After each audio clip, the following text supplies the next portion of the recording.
Welcome to MMV talks. നമ്മളിന്ന് മണി, പണം എന്നതിനെക്കുറിച്ച് ഒരു വ്യക്തികളുടെ കാഴ്ചപ്പാട് എങ്ങനെയാണ്, അതുപോലെ സമൂഹത്തിന് അതിൻ്റെ കാഴ്ചപ്പാട്, അത് വ്യക്തി തീരുമാനിക്കുന്നതാണ്, സമൂഹം എങ്ങനെ തീരുമാനിക്കുന്നു എന്നുള്ള കാര്യം എന്താണ്, പൊതുവൽ പണം എന്നുള്ള യഥാർത്ഥ വസ്തുതയെ കുറിച്ചുള്ള ഒരു ധാരണ, അതിനെക്കുറിച്ചൊന്ന് സംസാരിക്കാം. പണത്തെക്കുറിച്ച് ശരിക്കും പൊതുവിൽ തെറ്റായ ധാരണയാണുള്ളത് നമ്മുടെ സമൂഹത്തിൽ. ഉദാഹരണമായിട്ട് പറയുകയാണെങ്കിൽ നല്ല പണം ചീത്ത പണമുണ്ട്. അതുപോലെ തന്നെ പണം ചില ആളുകൾക്ക് പറഞ്ഞതാണ്. അതുപോലെ തന്നെ എല്ലാവരും വിചാരിച്ച പണം ഉണ്ടാക്കാൻ കഴിയില്ല. പിന്നെ നമ്മുടെ ജീവിത സാഹചര്യമാണ് പണം ഉണ്ടാക്കുന്നതിൻ്റെ പ്രധാനം. ഇങ്ങനെയുള്ള കുറേ തെറ്റായ ധാരണകളാണ് സമൂഹത്തിൽ പണത്തെക്കുറിച്ചുള്ളത്. സത്യത്തിൽ പണം എന്ന് പറയുന്നത് ഒരു എനർജിയാണ്, ഒരു ഫീലിംഗ് ആണ്, ഒരു മൈൻഡ് സെറ്റാണ്. അപ്പോൾ ആ പണത്തിൻ്റെ മൈൻഡ് സെറ്റിലേക്ക് നമുക്ക് കടക്കാൻ പറ്റിയാൽ, അല്ലെങ്കിൽ പണത്തിൻ്റെ ഒരു വൈബ്രേഷനിലേക്ക് നമുക്ക് കടക്കാൻ പറ്റിയാൽ നമ്മളിലേക്കും പണം വരും. ആ വൈബ്രേഷനിലേക്ക് കടക്കാൻ പറ്റുക എന്നുള്ളതാണ് ഏറ്റവും പ്രധാനം.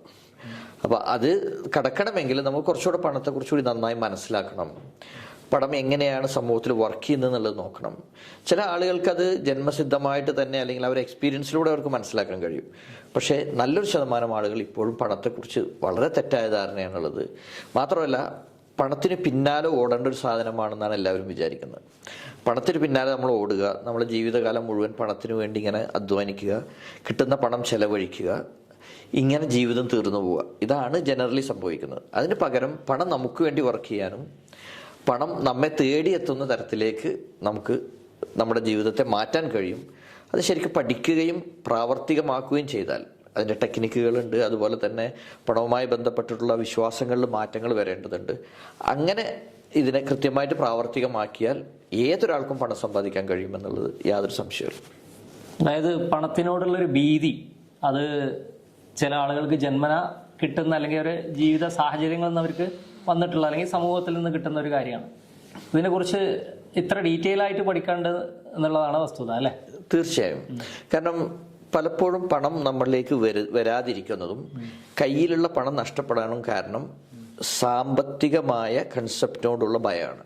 ഇപ്പോൾ ഉദാഹരണമായിട്ട് കുറച്ച് കൂടുതൽ പണം വന്നാൽ നമുക്ക് എന്തെങ്കിലും സംഭവിക്കുമോ? പണം ഇല്ലാതെയായാൽ എന്തെങ്കിലും സംഭവിക്കുമോ? ഇത് രണ്ടുമല്ല ഈ സംഭവിക്കുന്നതുമായിട്ടുള്ള പ്രധാനപ്പെട്ട കാര്യങ്ങൾ.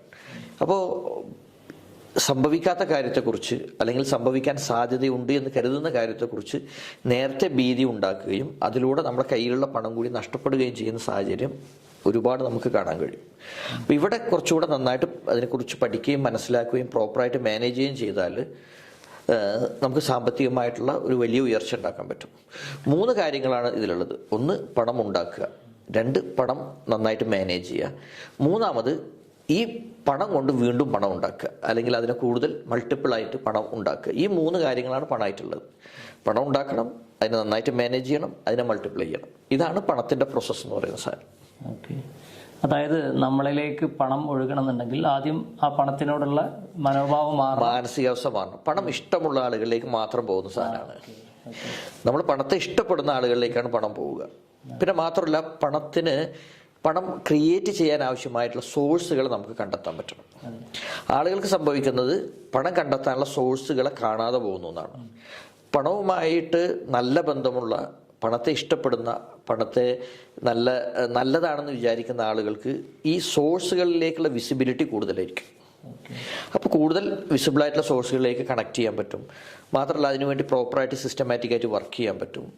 പ്ലാൻ ചെയ്യുന്ന കാര്യങ്ങൾ അതുപോലെ ഇംപ്ലിമെൻറ്റ് ചെയ്യാൻ പറ്റും. മറ്റേ മൈൻഡ് സെറ്റ് പ്രശ്നമാണെങ്കിൽ പ്ലാനുകളുണ്ടാവും, പക്ഷെ ഒന്നും ഇംപ്ലിമെൻറ്റ് ചെയ്യില്ല. ഭയങ്കര സ്വപ്നങ്ങളുണ്ടാവും, ഒന്നും നടക്കുകയില്ല. അപ്പോൾ ഇത് മൈൻഡ് സെറ്റുമായിട്ട് ഇത് വളരെ കണക്റ്റഡ് ആണ്, നമ്മുടെ എനർജി ലെവലുമായിട്ട് കണക്റ്റഡ് ആണ്. അതല്ലാതെ നമ്മുടെ ഇപ്പോഴത്തെ സാഹചര്യം, ഇപ്പം നിങ്ങൾക്ക് എത്ര കടമുള്ള ഒരാളാണെങ്കിൽ പോലും നിങ്ങൾക്ക് അതിൽ നിന്ന് ഉയർന്നു വരുവാൻ നിങ്ങൾക്ക് പണത്തിൻ്റെ ഒരു മൈൻഡ് സെറ്റ് ചെയ്താൽ, ആ ഒരു വൈബ്രേഷൻ നിങ്ങളിലേക്ക് ആക്ടിവേറ്റ് ചെയ്യാൻ കഴിഞ്ഞാൽ തിരിച്ചു വരാൻ പറ്റും. അതാണ് ഏറ്റവും പ്രധാനം. അതുപോലെ തന്നെ ഇപ്പോൾ സാർ പറഞ്ഞ ഈ കടത്തിനെ കുറിച്ചുള്ള ആളുകളുടെ, പണത്തിനെ കുറിച്ചുള്ള തെറ്റായ രീതികളുടെ പോലെ തന്നെ കടത്തിനെ കുറിച്ച്, അതായത് കടം വന്നതോടുകൂടി എൻ്റെ ജീവിതം കഴിഞ്ഞു എന്നുള്ളൊരു ചിന്തയിൽ അവിടെ അവരുടെ മുന്നിൽ പിന്നെ വരുന്ന അവസരങ്ങളൊന്നും അവരെ കാണാതെ നിൽക്കുന്ന ഒരു ടോട്ടലി സ്റ്റക്കായ ഒരു അവസ്ഥ നമുക്ക് പലപ്പോഴും കാണാൻ പറ്റും. ഇതിനെ അതിജീവിക്കാൻ എന്തൊക്കെ വഴികളാണ് ശരിക്കും അവർ ചെയ്യുന്നത്? പണം എന്ന് പറയുമ്പോൾ പല ആളുകളുടെയും ആദ്യം മനസ്സിൽ വരുന്നത് കടം എന്നുള്ളതാണ്. ഇപ്പൊ നമുക്ക് നമ്മുടെ വീഡിയോസിലൊക്കെ കമന്റുകളൊക്കെ വായിച്ചു നോക്കിയാലേ നമുക്ക് കാണാൻ കഴിയും എല്ലാവരും കടം എന്നുള്ളത്. കടം ആരും മനഃപൂർവ്വം ഉണ്ടാക്കുന്നില്ല, അല്ലെങ്കിൽ കടത്തിന്റെ സാഹചര്യത്തിലേക്ക് നമ്മൾ വന്നു ചേരുകയാണ്. ഇതെല്ലാം ശരിയാണ്. പക്ഷേ ഇതിന് രക്ഷപ്പെടാൻ എന്താണ് മാർഗം? അതിലേക്ക് ഇപ്പോഴും കടമുള്ള ആളുകൾ ശ്രമിക്കുന്നില്ല എന്നുള്ളതാണ്. അതായത് ഒരിക്കലും ഒരു കടം വീട്ടാൻ മറ്റൊരു കടം വാങ്ങുക എന്നുള്ളത് സൊല്യൂഷൻ അല്ല എന്ന് മനസ്സിലാക്കണം. അപ്പോൾ എപ്പോഴും വേണ്ടതെന്ന് വെച്ചാൽ ഒരു കടം വന്നു കഴിഞ്ഞാൽ ആ കടത്തെ ആ കടം വീട്ടുവാൻ ആവശ്യമായിട്ടുള്ള സാമ്പത്തികമായ ഒരു ഭദ്രത ഉണ്ടാക്കാൻ നിങ്ങൾക്ക് വേണമെങ്കിൽ വേറെ കടം വാങ്ങിയിട്ട് അതിന് ഇൻവെസ്റ്റ് ചെയ്യാം. അതല്ലാതെ ആ കടം വാങ്ങി ഇവിടെ കൊടുത്ത് ഇവിടുത്തെ കടം വാങ്ങി അവിടെ കൊടുക്കുമ്പോൾ സ്വാഭാവികമായിട്ട് സംഭവിക്കുന്നത് നമ്മുടെ നിലനിൽപ്പ് കൂടുതൽ അപകടത്തിലേക്ക് പോവുകയാണ്. അപ്പോൾ എന്ത് ചെയ്യണം? കടം ഉണ്ട് എന്നതിനെ ആക്സെപ്റ്റ് ചെയ്യുകയും ഇനി ഈ കടം വീട്ടാൻ എനിക്ക് അതിയായ ആഗ്രഹമുണ്ട് എന്ന് വിചാരിക്കുകയും കൂടാതെ എവിടുന്നെങ്കിലും പണം സമ്പാദിച്ചുകൊണ്ട് പണം ഉണ്ടാക്കിക്കൊണ്ട് ആ പണത്തെ ഇൻവെസ്റ്റ് ചെയ്ത് കൂടുതൽ പണം ഉണ്ടാക്കി ഈ കടത്തെ വീട്ടാൻ കഴിയണം. അപ്പോൾ ഈ മൈൻഡ് സെറ്റിൽ വരുന്ന സാധനം എന്താ വെച്ചാൽ നമുക്ക് കടമുള്ള ഒരാളെ സംബന്ധിച്ചിടത്തോളം കടം വീട്ടണം എന്നുള്ളതാണ് മനസ്സിൽ. അപ്പോൾ കടം കൂടാനുള്ള സാധ്യത കൂടും. അതേസമയം സമ്പാദ്യത്തിന്റെ ഒരു മൈൻഡ് സെറ്റിലേക്ക് മാറണം. വെൽത്തിന്റെ മൈൻഡ് സെറ്റിലേക്ക് മാറിക്കഴിഞ്ഞാൽ ഇപ്പൊ 1000 രൂപ കടം ഉണ്ടെങ്കിൽ 2000 രൂപ സമ്പാദിക്കണമെന്നുള്ള പരിശ്രമത്തിലൂടെ പോയി കഴിഞ്ഞാൽ ഈ 1000 രൂപ വീട്ടി ബാക്കി 1000 രൂപ നമുക്ക് മാറ്റിവെക്കാനുണ്ടാവും. അപ്പോൾ ഈ മൈൻഡ് സെറ്റിൽ മാറുക എന്നുള്ളത് വളരെ പ്രധാനമാണ്.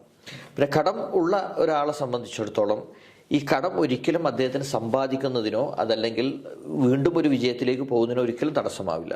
നമുക്കത് ഇഷ്ടംപോലെ ഉദാഹരണങ്ങൾ അറിയാൻ പറ്റും. പക്ഷേ മൈൻഡ് സെറ്റിൽ മാറ്റം വരുത്തുകയും വീണ്ടും മുമ്പ് ചെയ്ത അതേ തെറ്റുകളിലൂടെ പോകാതെ എന്താണ് യഥാർത്ഥത്തിൽ ഞാൻ ചെയ്യേണ്ടതെന്ന് മനസ്സിലാക്കുക, ആ കാര്യങ്ങളിലൂടെ ചെയ്താൽ തീർച്ചയായും നിങ്ങൾക്ക് എത്ര കടമുണ്ടോ ആ കടങ്ങളൊക്കെ വീട്ടി സമ്പന്നനാവാൻ നിങ്ങൾക്ക് കഴിയുമെന്നത് തീർച്ചയായും.